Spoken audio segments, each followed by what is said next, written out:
સોમનાથમાં સ્વામી વિવેકાનંદ.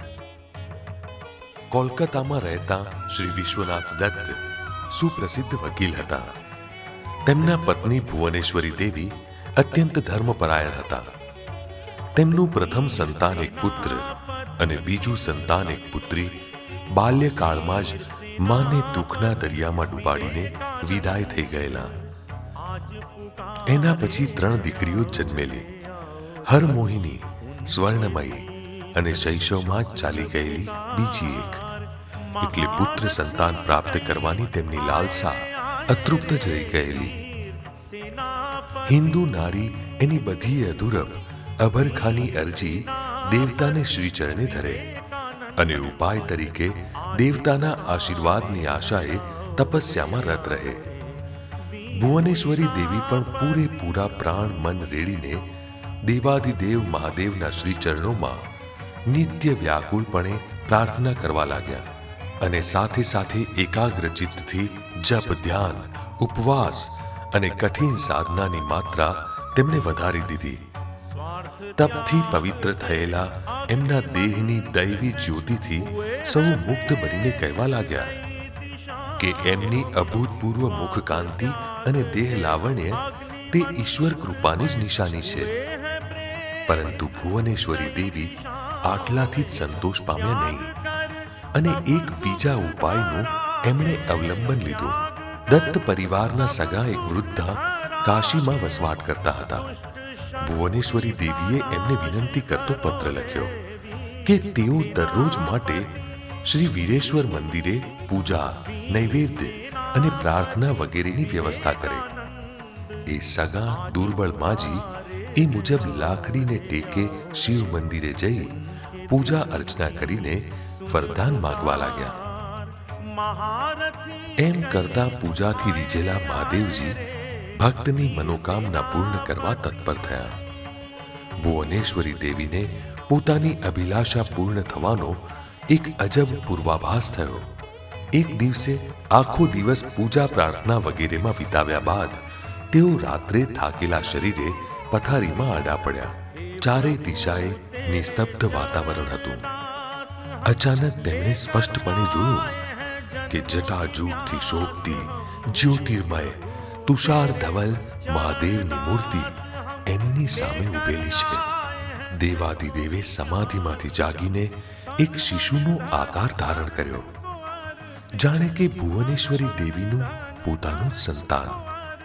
એ રજતગીરી સમ તેજસ્વી સુકુમળ શરીર નિહાળતા નિહાળતા અચાનક એમની નિંદ્રા ભંગ થઈ. ત્યારે પણ તેઓ એક અજાણ્યા આનંદ સાગરમાં ડૂબેલા રહ્યા. આ દર્શનના થોડા મહિના બાદ ભુવનેશ્વરી દેવીને સાચે સાચ પુત્ર લાભ થયો. એ દિવસ હતો સોમવાર 12મી જાન્યુઆરી ઈસવીસન 1863. પોષ સંક્રાંતિએ શુભ દિનના પુણ્ય મુહૂર્તે સૂર્યોદય થવાની 6 મિનિટ પહેલા દત્તગૃહને હાસ્યોજ્વલ કરીને અવતર્યા નવયુગના પથ પ્રદર્શક વિશ્વ વરેણ્ય સ્વામી વિવેકાનંદ. વીરેશ્વર શિવની કૃપાથી પ્રાપ્ત થયેલ સંતાનને માતાએ નામ આપ્યું વીરેશ્વર, બાંગ્લામાં બિલેશ્વર. લાડમાં બધા એને બિલે કહીને બોલાવતા. નરોમાં ઇન્દ્ર જેવા હોવાથી પાછળથી તેમનું નામ થયું નરેન્દ્રનાથ દત્ત અને સંન્યાસ દીક્ષા લીધા પછી એ જ બન્યા સ્વામી વિવેકાનંદ.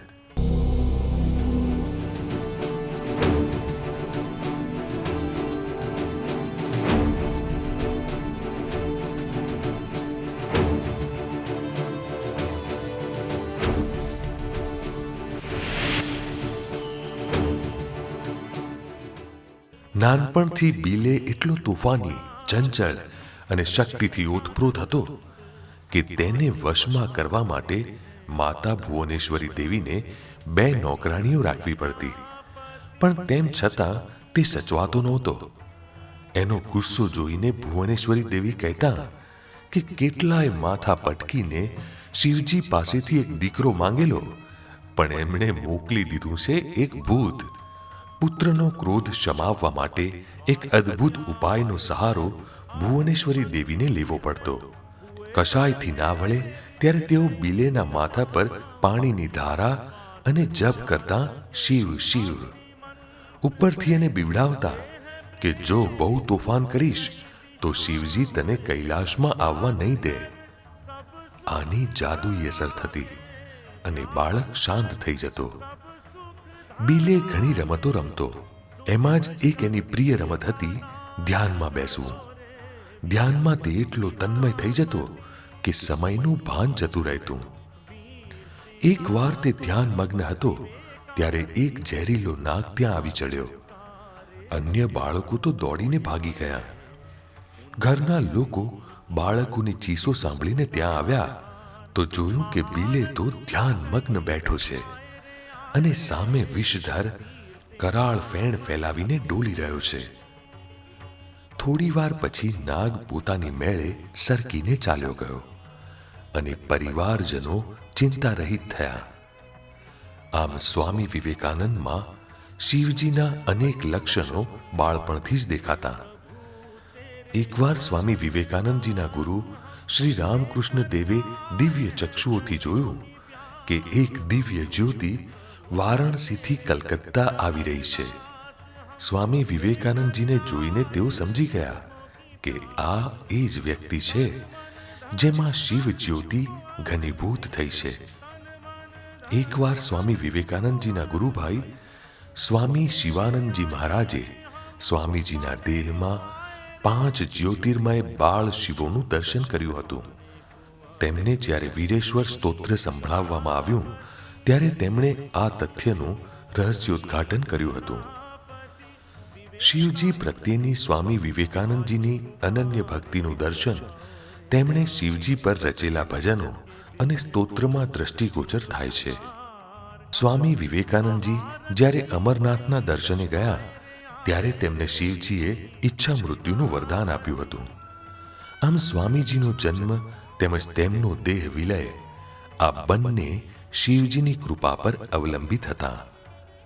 શિવજી પ્રત્યે ભક્તિથી ઓતપ્રોત અને શિવત્વના ગુણોથી સભર એવા સ્વામી વિવેકાનંદજીને 12 જ્યોતિર્લિંગો પ્રધાન એવા સોમનાથ મંદિરનું આકર્ષણ હોય એ સ્વાભાવિક છે.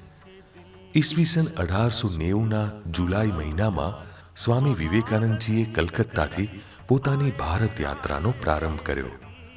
ઉત્તર ભારતના તીર્થ સ્થાનોનું ભ્રમણ કરી તેઓ માઉન્ટ આબુ આવ્યા. ત્યાંથી રાજસ્થાનમાં જઈ ત્યાં થોડો સમય વિતાવી તેઓ ગુજરાત આવ્યા. અમદાવાદ, વઢવાણ, લીંબડી, ભાવનગર, સિહોર થઈ તેઓ જૂનાગઢ આવ્યા. ત્યાં ગિરનાર પર થોડા દિવસો તપસ્યા કરી તેઓ સોમનાથના દર્શન માટે રવાના થયા. માર્ગમાં તેઓ કણઝા ગામમાં રોકાયા હતા એવું ગામવાળાઓનું કહેવું છે. તેથી એમ લાગે છે કે સ્વામીજી પગપાળા જ ત્યાં ગયા હશે. એમ કહેવાય છે કે અહીં તેમણે ચકા ગૌર નામની વ્યક્તિને થોડા પુસ્તકો રાખવા આપ્યા અને કહ્યું કે તેઓ પાછા ફરતી વખતે લઈ જશે. પણ તેઓ પાછા આવ્યા નહીં અને પુસ્તકો ચકા ગૌર પાસે જ રહી ગયા. સ્વામીજી કણઝા ગામમાં થોડા દિવસો વિરામ કરી સોમનાથ તરફ ચાલ્યા. શિવજીના પરમ ભક્ત સાક્ષાત શિવ સ્વરૂપ સ્વામી વિવેકાનંદજીના મનમાં ત્યારે સોમનાથના દર્શન કરવાની કેવી તાલાવેલી લાગી હશે એની તો કલ્પના જ કરવી રહી. સોમનાથનું એ ઐતિહાસિક મંદિર કેટલીય વાર નાશ પામ્યું હતું અને કેટલીય વાર ફરી બંધાયું હતું.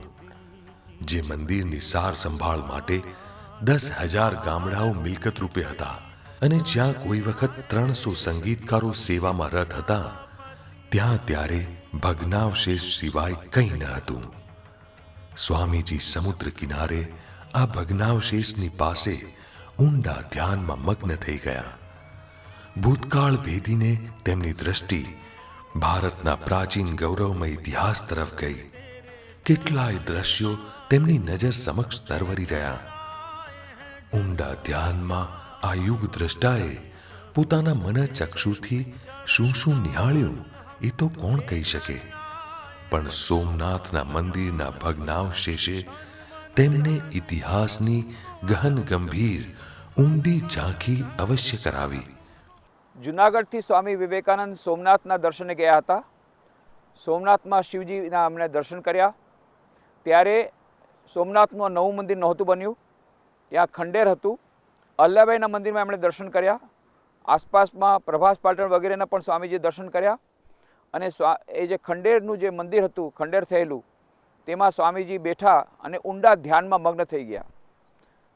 અને એ ધ્યાનમાં એમણે વિચાર કર્યો કેટલી વાર આ મંદિર પર આક્રમણો થયા અને આજે ભગ્નાવશેષમાં થયું, આ ભગ્નાવશેષ રૂપ થઈ ગયું છે મંદિર. તો આનું પુનઃનિર્માણ ક્યારે થશે એની યોજના જાણે કે સૂક્ષ્મ રૂપે એમના મનમાં હાજર થઈ હશે. અને એ દૃશ્યનો એટલો બધો પ્રભાવ એમના મન પર પડ્યો કે પાછળથી જ્યારે સ્વામી વિવેકાનંદજી અમેરિકા અને યુરોપની યાત્રા કરી ઈસવીસન 1897માં ભારત પાછા ફર્યા, ત્યારે કોલંબોથી અલ્મોડા સુધી એમણે જે ભાષણો આપ્યા, અત્યંત ઓજસ્વી ભાષણો, એમાં એમણે કહ્યું હતું એક ભાષણમાં કે તમે સોમનાથનું મંદિર જોશો તો એનાથી તમને ખબર પડશે કે આપણા દેશમાં જે મુખ્ય કેન્દ્રબિંદુ છે એ છે ધર્મ. આપણા માનસ પટલમાં, આપણા લોકમાનસમાં મુખ્ય જે બિંદુ છે, કેન્દ્રબિંદુ છે ધર્મ. કારણ કે આ સોમનાથનું મંદિર તમે જુઓ ઉદાહરણ રૂપે, કેટલી વાર એના પર આક્રમણ થયા અને કેટલી વાર એ મંદિરનું પુનર્નિર્માણ થયું. કેમ? અહીંયાના લોકોનો મુખ્ય એ જે કેન્દ્રબિંદુ છે એ છે ધર્મ. આ ધર્મ એ આપણા રક્તમાં મળેલું છે અને જ્યાં સુધી આપણે આ ધર્મને સાચવીને રાખશું ત્યાં સુધી આ દેશનું કોઈ પણ વિનાશ કરી શકશે નહીં. એ સ્વામી વિવેકાનંદની જે વાણી આપણને સોમનાથના મંદિરમાંથી મળે છે. અને જુઓ એ ધ્યાનનું કેવું પરિણામ કે આજે સોમનાથનું બહુ સુંદર ભવ્ય મંદિર ત્યાં છે, જાણે કે સ્વામી વિવેકાનંદની કલ્પના સાકાર થઈ છે.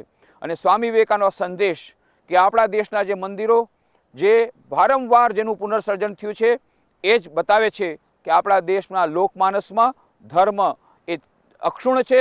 જ્યાં સુધી આપણે આ ધર્મ જે આપણે સાચવી રાખીશું ત્યાં સુધી આપણે વિકાસ કરતા રહીશું.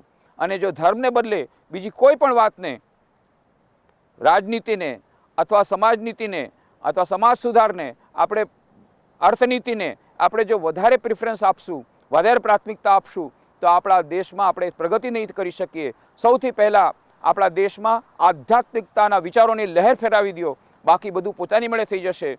એ વાત સ્વામી વિવેકાનંદે સોમનાથના મંદિરમાં મળી હતી.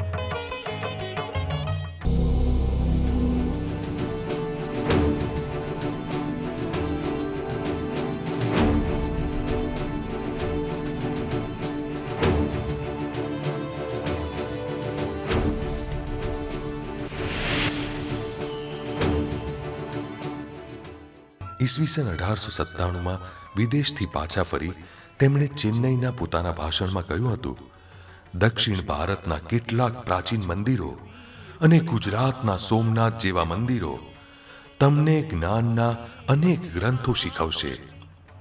ઢગલાબંધ ગ્રંથો કરતાં પ્રજાના ઇતિહાસમાં તમને એ વધુ ઊંડી દ્રષ્ટિ આપશે. જુઓ તો ખરા કે નિરંતર ખંડેરમાંથી પાછા બંધાઈને ઊભા થતા, પુનર્જીવન પામેલા અને પૂર્વના જેવા સદા મજબૂત આ મંદિરો કેવા સેંકડો હુમલાઓના અને સેંકડો પુનરુત્થાનના ચિહ્નો ધારણ કરી રહેલા છે. એ છે રાષ્ટ્રીય માનસ, એ છે રાષ્ટ્રીય જનપ્રવાહ. એનું અનુકરણ કરો તો એ તમને કીર્તિને પંથે લઈ જશે. એનો ત્યાગ કરો તો તમારો વિનાશ છે.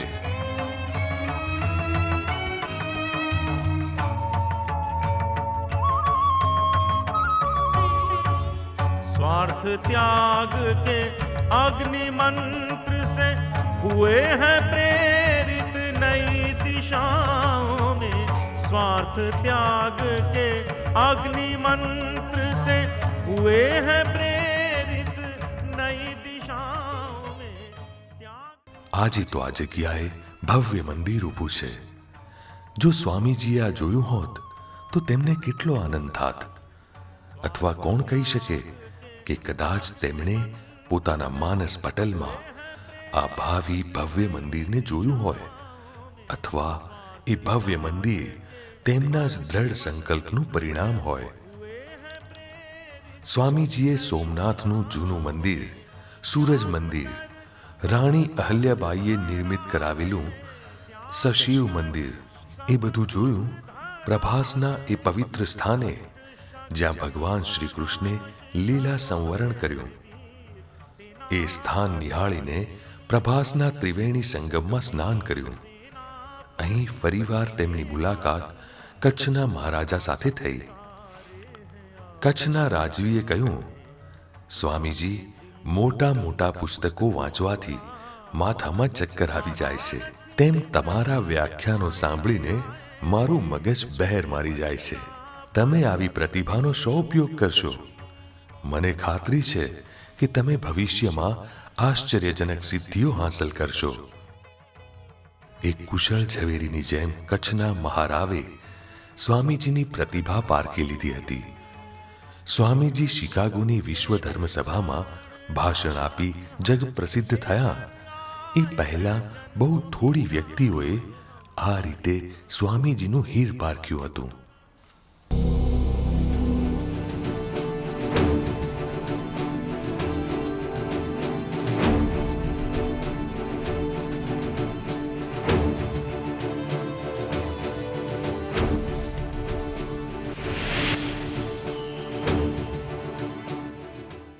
वीर सेनापति, वीर सेनापति विवेकानंद आज पुकारे हैं, आओ रे उनके दिल की सुन पुकार. महारथी कई आए रे वीर सेनापति, वीर सेनापति विवेकानंद आज पुकारे हैं, आओ रे वीर सेनापति.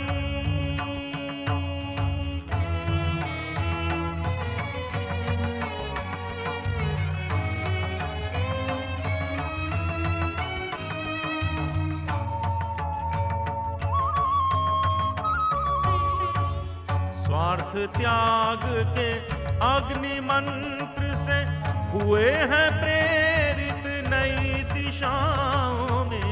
स्वार्थ त्याग के अग्नि मंत्र से हुए हैं प्रेरित नई दिशाओं में.